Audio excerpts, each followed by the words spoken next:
Decreto-Lei número 4.657, de 4 de setembro de 1942. Lei de Introdução às Normas do Direito Brasileiro. O Presidente da República, usando da atribuição que lhe confere o artigo 180 da Constituição, decreta: Artigo 1º. Salvo disposição contrária, a lei começa a vigorar em todo o país 45 dias depois de oficialmente publicada. Parágrafo 1º. Nos estados estrangeiros, a obrigatoriedade da lei brasileira, quando admitida, se inicia 3 meses depois de oficialmente publicada. Parágrafo 2º. Revogado. Parágrafo 3º. Se, antes de entrar a lei em vigor, ocorrer nova publicação de seu texto destinada à correção, o prazo deste artigo e dos parágrafos anteriores começará da nova publicação. Parágrafo 4º. As correções a texto de lei já em vigor consideram-se lei nova. Artigo 2º. Não se destinando a vigência temporária, a lei terá vigor até que outra a modifique ou revogue. Parágrafo 1º. A lei posterior revoga a anterior quando expressamente o declare, quando seja com ela incompatível ou quando regule inteiramente a matéria de que tratava a lei anterior. Parágrafo 2º. A lei nova que estabeleça disposições gerais ou especiais a par das já existentes não revoga nem modifica a lei anterior. Parágrafo 3º. Salvo disposição em contrário, a lei revogada não se restaura por ter a lei revogadora perdido a vigência. Artigo 3º. Ninguém se escusa de cumprir a lei alegando que não a conhece. Artigo 4º. Quando a lei for omissa, o juiz decidirá o caso de acordo com a analogia, os costumes e os princípios gerais de direito. Artigo 5º. Na aplicação da lei, o juiz atenderá aos fins sociais a que ela se dirige e às exigências do bem comum. Artigo 6º. A lei em vigor terá efeito imediato e geral, respeitados o ato jurídico perfeito, o direito adquirido e a coisa julgada. Parágrafo 1º. Reputa-se ato jurídico perfeito o já consumado segundo a lei vigente ao tempo em que se efetuou. Parágrafo 2º. Consideram-se adquiridos, assim, os direitos que o seu titular, ou alguém por ele, possa exercer, como aqueles cujo começo do exercício tenha término pré-fixo, ou condição pré-estabelecida inalterável, a arbítrio de outrem. Parágrafo 3º. Chama-se coisa julgada ou caso julgado a decisão judicial de que já não caiba recurso. Artigo 7º. A lei do país em que domiciliada a pessoa determina as regras sobre o começo e o fim da personalidade, o nome, a capacidade e os direitos de família. Parágrafo 1º. Realizando-se o casamento no Brasil, será aplicada a lei brasileira quanto aos impedimentos dirimentes e as formalidades da celebração. Parágrafo 2º. O casamento de estrangeiros poderá celebrar-se perante autoridades diplomáticas ou consulares do país de ambos os nubentes. Parágrafo 3º. Tendo os nubentes domicílio diverso, regerá os casos da invalidade do matrimônio a lei do primeiro domicílio conjugal. Parágrafo 4º. O regime de bens, legal ou convencional, obedece à lei do país em que tiverem os nubentes domicílio, e, se este for diverso, a do primeiro domicílio conjugal. Parágrafo 5º. O estrangeiro casado que se naturalizar brasileiro pode, mediante expressa anuência de seu cônjuge, requerer ao juiz, no ato de entrega do decreto de naturalização, se apostile ao mesmo a adoção do regime de comunhão parcial de bens, respeitados os direitos de terceiros e dada esta adoção ao competente registro. Parágrafo 6º. O divórcio realizado no estrangeiro, se um ou ambos os cônjuges forem brasileiros, só será reconhecido no Brasil depois de 1 ano da data da sentença, quando se houver sido antecedida de separação judicial por igual prazo, caso em que a homologação produzirá efeito imediato, obedecidas as condições estabelecidas para a eficácia das sentenças estrangeiras no país. O Superior Tribunal de Justiça, na forma de seu regimento interno, poderá reexaminar, a requerimento do interessado, decisões já proferidas em pedido de homologação de sentenças estrangeiras de divórcio de brasileiros, a fim de que passem a produzir todos os efeitos legais. Parágrafo 7º. Salvo o caso de abandono, o domicílio do chefe da família estende-se ao outro cônjuge e aos filhos não emancipados, e o do tutor ou curador aos incapazes sob sua guarda. Parágrafo 8º. Quando a pessoa não tiver domicílio, considerar-se-á domiciliada no lugar de sua residência ou naquele em que se encontre. Artigo 8º. Para qualificar os bens e regular as relações a eles concernentes, aplicar-se-á a lei do país em que estiverem situados. Parágrafo 1º. Aplicar-se-á a lei do país em que for domiciliado o proprietário quanto aos bens móveis que ele trouxer ou se destinarem a transporte para outros lugares. Parágrafo 2º. O penhor regula-se pela lei do domicílio que estiver a pessoa, em cuja posse se encontre a coisa apenhada. Artigo 9º. Para qualificar e reger as obrigações, aplicar-se-á a lei do país em que se constituírem. Parágrafo 1º. Destinando-se a obrigação a ser executada no Brasil e dependendo de forma essencial, será esta observada, admitidas as peculiaridades da lei estrangeira quanto aos requisitos extrínsecos do ato. Parágrafo 2º. A obrigação resultante do contrato reputa-se constituída no lugar em que residir o proponente. Artigo 10. A sucessão por morte ou por ausência obedece à lei do país em que domiciliado o defunto ou o desaparecido, qualquer que seja a natureza e a situação dos bens. Parágrafo 1º. A sucessão de bens de estrangeiros situadas no país será regulada pela lei brasileira em benefício do cônjuge ou dos filhos brasileiros, ou de quem os represente, sempre que não lhe seja mais favorável a lei pessoal do decujus.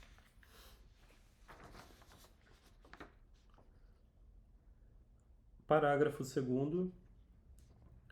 A lei do domicílio do herdeiro ou legatário regula a capacidade para suceder. Artigo 11. As organizações destinadas a fins de interesse coletivo, como as sociedades e as fundações, obedecem à lei do Estado em que se constituírem.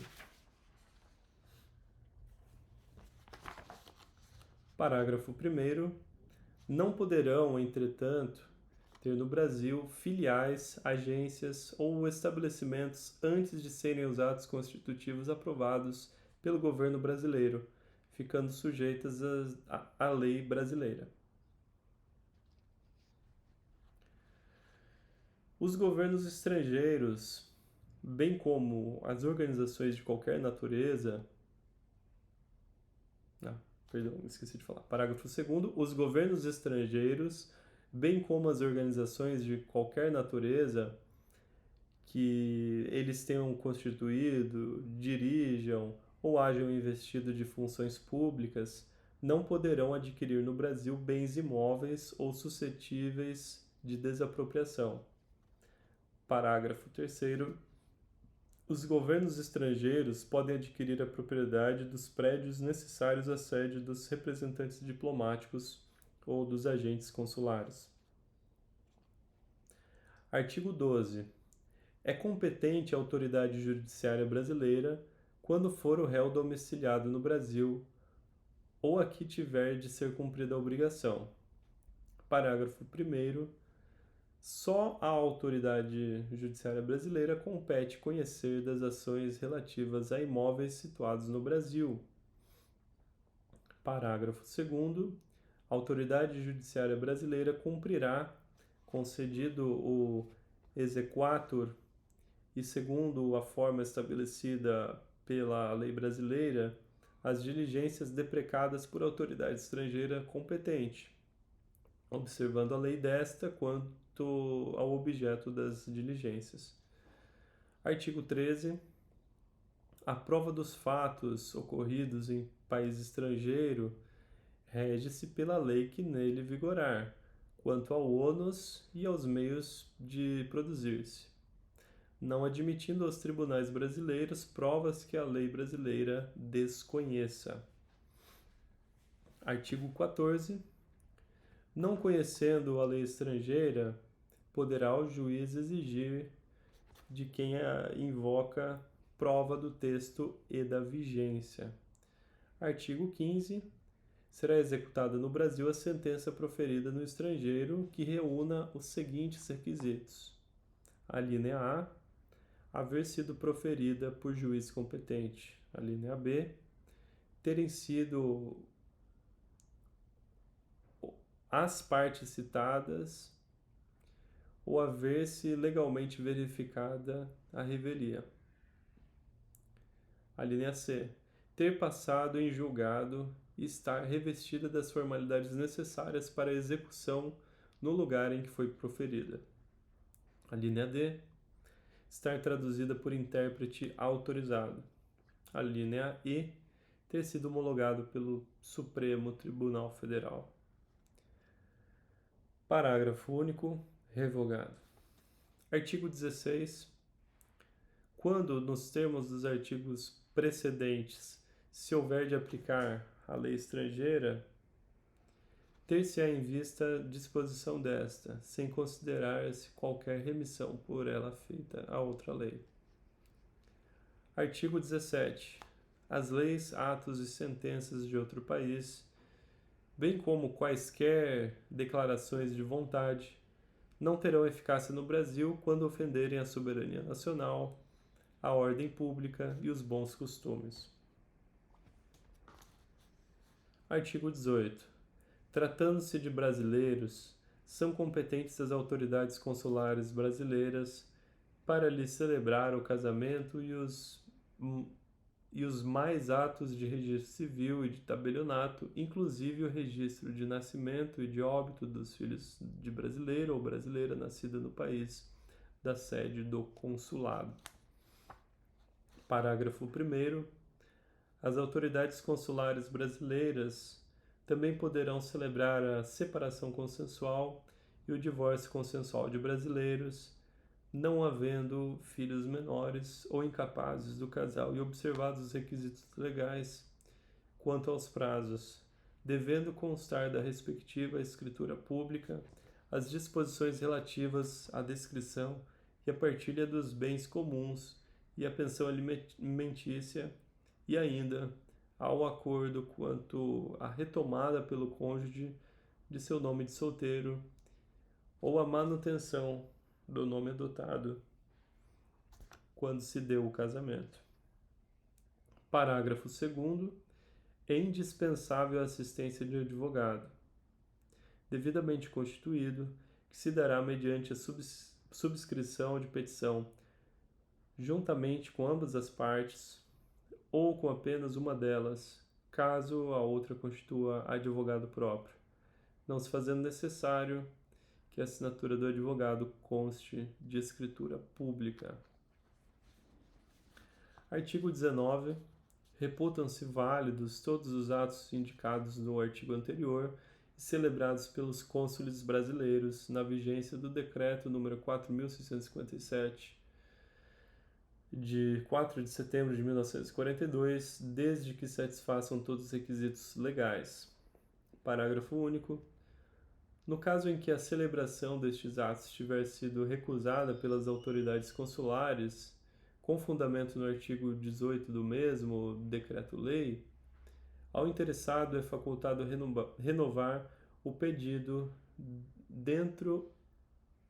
em 90 dias contados da data da publicação desta lei. Artigo 20. Nas esferas administrativa, controladora e judicial, não se decidirá com base em valores jurídicos abstratos sem que sejam consideradas as consequências práticas da decisão. Parágrafo único. A motivação demonstrará a necessidade e a adequação da medida imposta ou da invalidação de ato, contrato, ajuste, processo ou norma administrativa, inclusive em face das possíveis alternativas. Artigo 21. A decisão que, nas esferas administrativa, controladora ou judicial, decretar a invalidação de ato, contrato, ajuste, processo ou norma administrativa, deverá indicar de modo expresso suas consequências jurídicas e administrativas. Parágrafo único.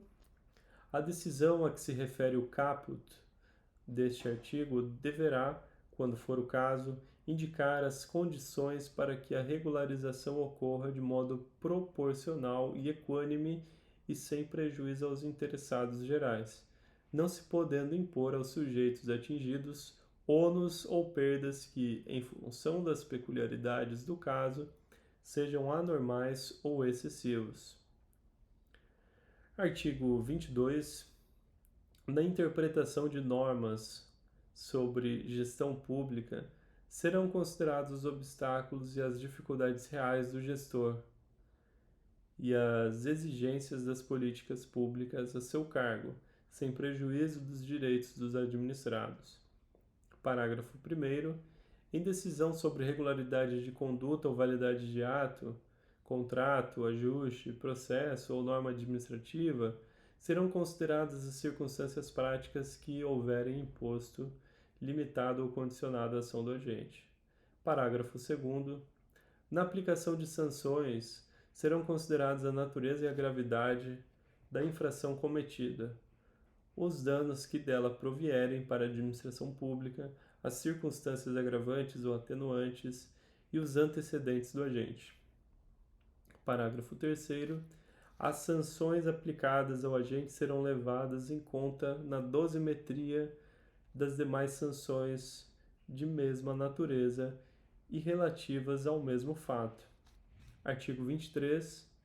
A decisão administrativa, controladora ou judicial para estabelecer interpretação ou orientação nova sobre norma de conteúdo indeterminado, impondo novo dever ou novo condicionamento de direito, deverá prever regimento de transição quando indispensável, para que o novo dever ou condicionamento de direito seja cumprido de modo proporcional, equânime e eficiente, sem prejuízo aos interesses gerais. Parágrafo único, vetado. Artigo 24.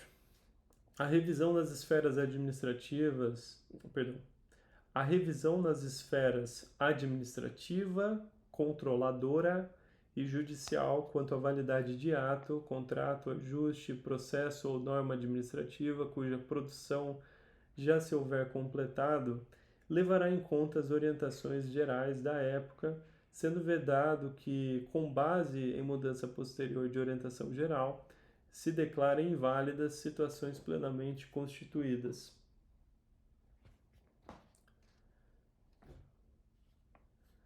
Parágrafo único. Consideram-se orientações gerais as interpretações e especificações contidas em atos públicos de caráter geral ou em jurisprudência judicial ou administrativa majoritária, e ainda as adotadas por prática administrativa reiterada de amplo conhecimento público. Artigo 26. Para eliminar irregularidade, incerteza jurídica ou situação contenciosa na aplicação do direito público, inclusive no caso de expedição de licença,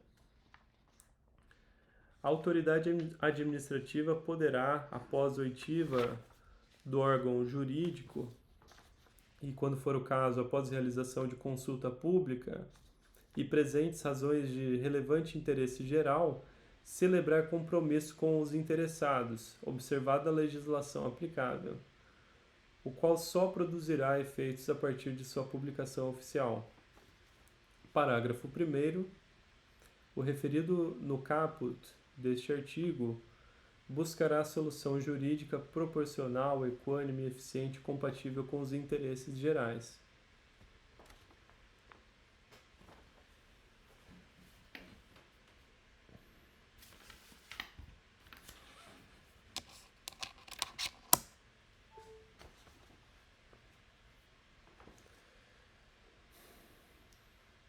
Não poderá conferir desoneração permanente de dever ou condicionamento de direito reconhecidos por orientação geral.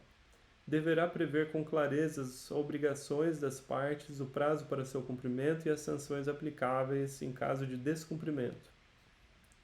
A decisão do processo nas esferas administrativa, controladora ou judicial poderá impor compensação por benefícios indevidos ou prejuízos anormais ou injustos resultantes do processo ou da conduta dos envolvidos. Parágrafo 1º. A decisão sobre a compensação será motivada, ouvidas preliminarmente as partes sobre seu cabimento, sua forma e, se for o caso, seu valor. Para prevenir ou regular a compensação, poderá ser celebrada compromisso processual entre os envolvidos. Artigo 28. O agente público responderá pessoalmente por suas decisões ou opiniões técnicas em caso de dolo ou erro grosseiro. Parágrafos 1º, 2º e 3º vetados. Artigo 29. Em qualquer órgão ou poder, a edição de atos normativos por autoridade administrativa, salvo os de mera organização interna, poderá ser precedida de consulta pública para manifestação de interessados, preferencialmente por meio eletrônico, a qual será considerada na decisão. Parágrafo 1º. A convocação contemplará a minuta do ato normativo e fixará o prazo e demais condições de consulta pública, observadas as normas legais e regulamentares específicas, se houver. Parágrafo 2º, vetado. Artigo 30. As autoridades públicas devem atuar para aumentar a segurança jurídica na aplicação das normas, inclusive por meio de regulamentos, súmulas administrativas e respostas a consultas. Parágrafo único. Os instrumentos previstos no caput deste artigo terão caráter vinculante em relação ao órgão ou entidade a que se destinam até ulterior revisão. Rio de Janeiro, 4 de setembro de 1942. 121º da Independência e 54º da República, Getúlio Vargas.